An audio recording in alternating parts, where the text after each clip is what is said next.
today's video, I'm going to answer all the questions in the comment section in my most informative way, and I hope that will help you in your application or answer your questions. Aside from that, I am truly thankful to all the comments, to all your like and subscribe to my channel. I know that I wasn't able to upload videos for the last 2 months, but I'm going to share to you why, because I have a good news. Yeah, so for the first comment and question, we have Miss Jam Faith Ramos. Hello po, kamukha niyo po si Alexa Ilacad. Hehe. Ask ko lang po if direct hire ka po from the Philippines. Thank you so much po sa pag-comment and I do appreciate it. So, yun.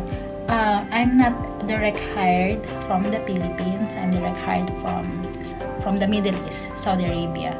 But so for the next question, it's from Miss Pinay Radiographer, and she's asking about how much is my salary here in the UK. So my annual salary here in the UK is 29,180. Napakalaki po ng calculator ko. So that's my annual salary. If we will divide it by 12, we will have 2,431.66 per month. If we will multiply it by 70, which is the current exchange rate, we will have 170,216.66.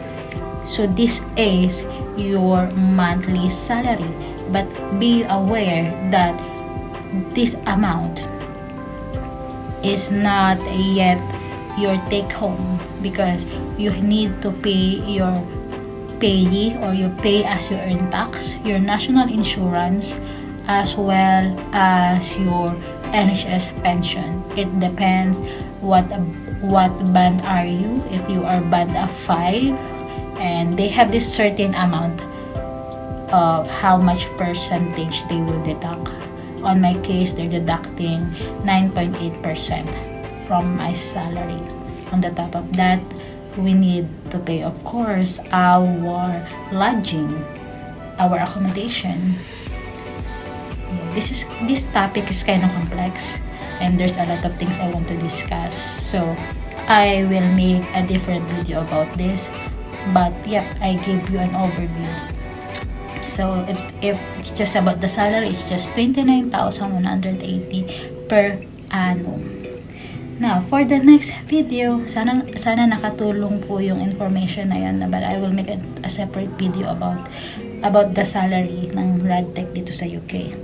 For the next question, we have Yobo-NE6VN, and he's asking any tips sa NHS Job Application. Hehe, and saan po kayo nag-apply na website? Nahihirapan po kasi ako maghanap ng work.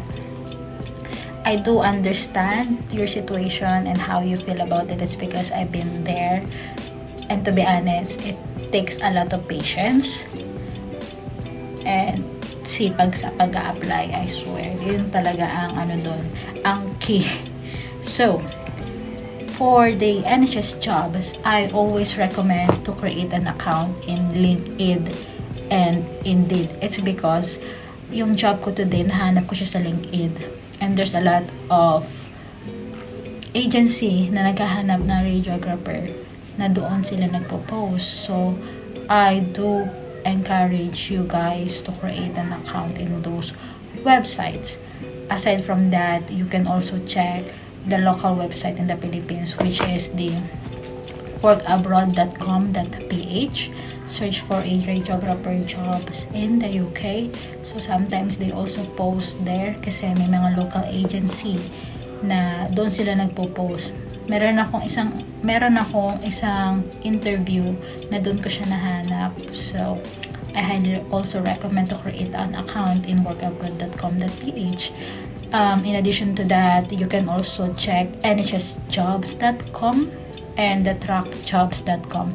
The two websites is kind of very tricky for me. It's because there's a lot of things that you have to upload or to fill up, which takes a lot of time. But since sabi ko nga, perseverance po talaga sa paghahanap ng work.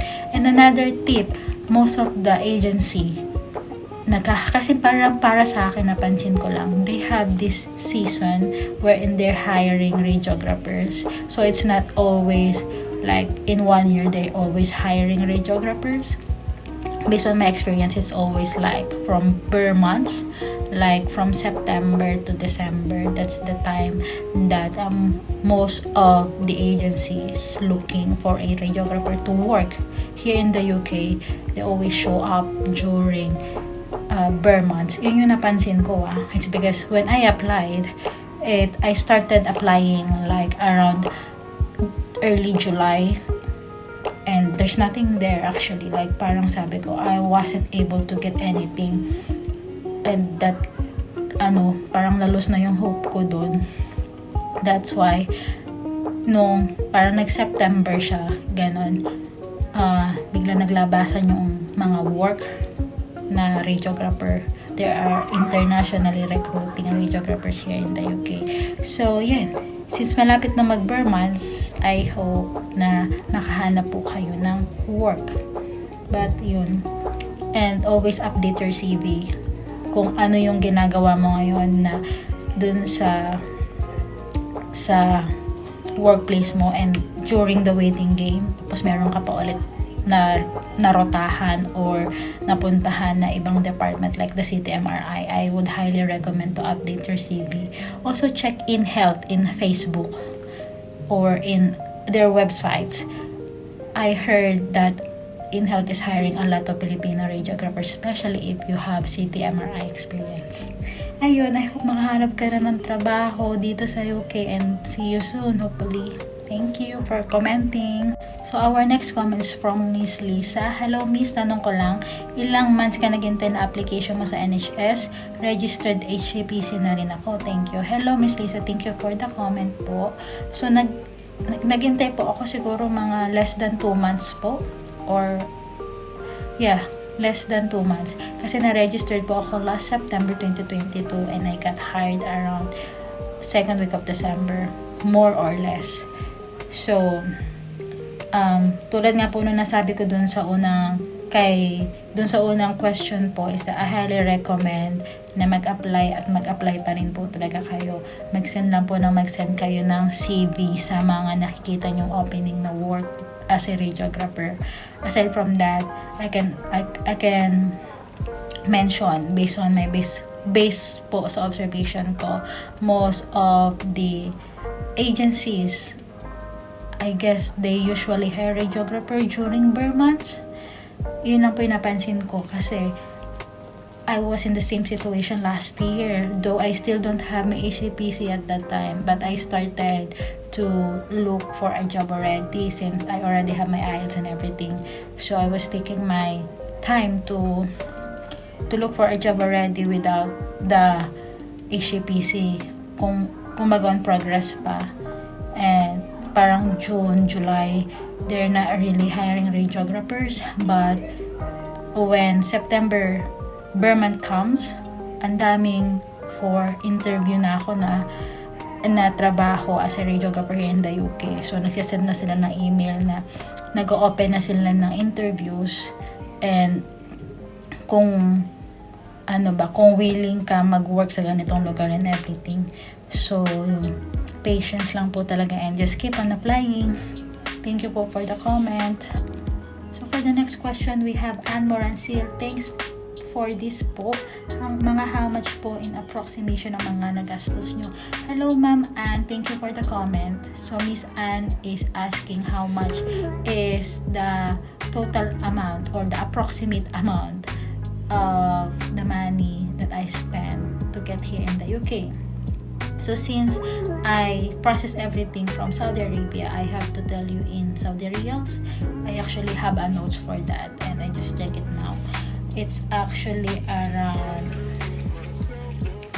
ganito po. Nasa ganyan po yung amount. Yan. Sa ganyan po yung amount na nagastos ko, which is that time, let's say, it's times 13.50. Yung convert nung pera. So, I've got 128,250. So, sa tingin ko po, ma'am, depende po kasi talaga yan sa akin po kasi since I'm in Saudi Arabia, I needed to send some of the documents I have in Saudi back to the Philippines, and from the Philippines back in Saudi Arabia. Kasi balak ko from the first na mag-apply kasi talaga from Saudi Arabia, so I need to send those papers back and forth. Aside from that, since my sister and my family lives in the province right now, my sister have to go to the university in Quezon City, so she needs to travel. So sa amount na to, I would say wala pa yung mga other things. So let's say mga 130k to 140, I must say. And aside from that, Miss Anne, kasi during my standard visa application, I chose the priority visa, which cost me around, I think that was 1,500 reals. If I will multiply it by 13.50, that would be 20,000 pesos. 20,000 pesos. So, top up pa yun. So, kaya medyo po napamahal din po talaga yung application ko. But, yan nga. So, let's say, kung nasa Pilipinas ka, I would say na mas less dun yung magagastos mo for sure for the whole application. I can also say that it's gonna be the scrutiny fee, which costs you like 575 pounds, more or less, I can't remember, because that's actually the amount na pinakamalaking kailangan mong bayaran. But ayun nga, anyway, it's gonna be worth it once you arrive here, I would say, though the taxes are really crazy, and I will discuss that to my next YouTube video, and I have to say it will be really interesting. So yeah, thank you for the comment, ma'am. Thank you so much, guys, for watching my videos. I know nag-change costume ako. It's because I suddenly have to pack the things. It's because I'm moving out of the NHS hospital accommodations, which I'm so excited to share it with you. So yeah, hopefully maayos ko lahat and maging smooth lahat, and I will tell you the process kung paano ako nag-flat hunting dito sa UK, which is kind of crazy. But yes, so sana po nasagot ko yung mga tanong nyo, and see you on my next vlog.